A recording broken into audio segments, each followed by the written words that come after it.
Hello viewers, welcome to my YouTube channel. So I'll be continuing from where I stopped in my previous video. I've said a lot of things in my previous video.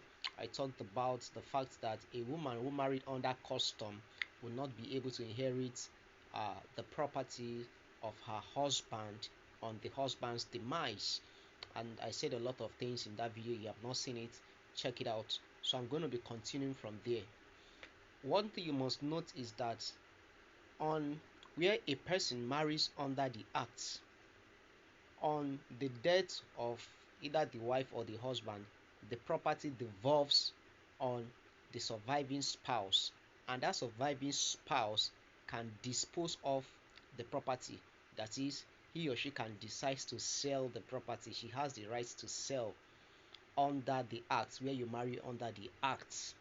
But where you marry under native law and custom, you don't have the right to sell your husband property. Even where the family allows you to stay, to remain on the property, you can only stay on the property and use the property. You don't have the right to sell under native law and custom. And it is also important to mention that where you marry under native law and custom, and your husband has made a will before your marriage under native law and custom, your subsequent marriage cannot revoke that will. So where your husband has made a will and he has, you know, disposed of all his properties, he has shared all the properties before getting married to you, there will be nothing left for you. There will be nothing left for you. It and you cannot challenge that will. The will, for all intent and purposes, remain valid, and you cannot challenge it. But where you marry under the act, a subsequent marriage under the act revokes a will.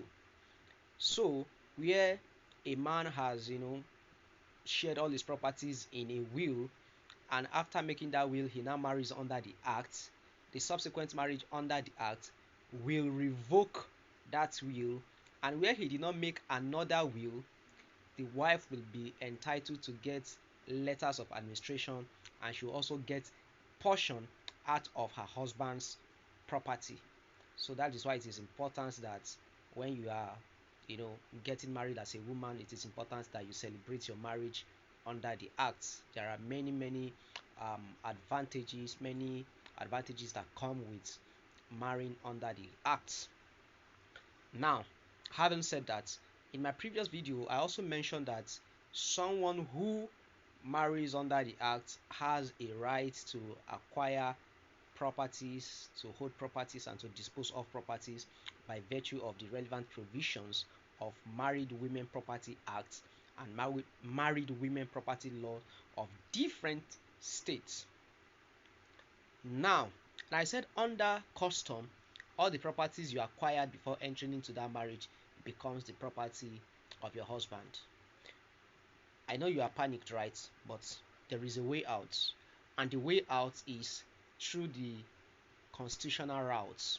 Yes, because by virtue of Section 43 of the Constitution of the Federal Republic of Nigeria, the Constitution allows a citizen of Nigeria to own immovable properties. So you have the right to acquire properties under Section 43 of the Constitution. So if any custom is now saying that your properties become the property of your husband on marriage or at marriage, you can challenge that custom for being in violation of Section 43 of the Constitution of Federal Republic of Nigeria. Yes, you can challenge that custom because Section 1 of the Constitution says that the Constitution is supreme, and any law that is inconsistent with the provision of the Constitution shall be null and void. So that custom can be nullified by the courts for being inconsistent with the provisions of the Constitution. So if you have many properties and you are married under the Act, you don't need to panic. All you need to do is to get yourself a good lawyer. Another thing to mention is that where you marry under custom, I said earlier on that where you marry under custom, and there are some customs that only male children are permitted to inherit their father's properties.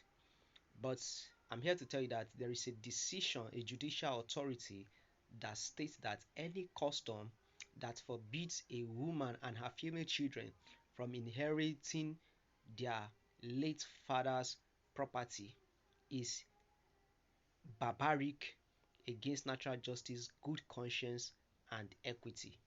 That's the decision of the court in Aneke versus Nweke. Aneke against Nweke.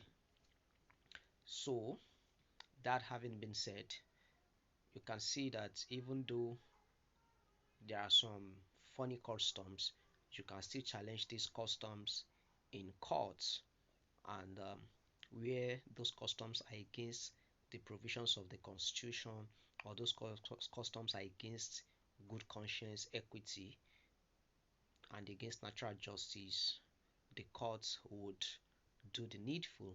So it is always important that you get in touch with your lawyers when issues come up. And another way to avoid these things is that it is important that as a man you have your will. You make your will as a man to prevent issues like this after your demise, family members coming to chase your wife away, the kids, drive them out. Where you have your will, anything you dispose of in your will, for all intents and purposes, valid it remains valid. So it's important that you have a will as a man. Even as a woman too, you can have your will. It's very, very important to prevent issues like this. Thank you for watching. Thank you for your time. Till I come your way next time. And another question people want to ask is, what happens where someone marry under the act and also marry under custom, or where you marry under the custom first, then you now marry under the act? It is allowed. What are the legal implications of this? If you want me to do a video on it, tell me in the comments section. If you want me to do a video on this, tell me in the comments section.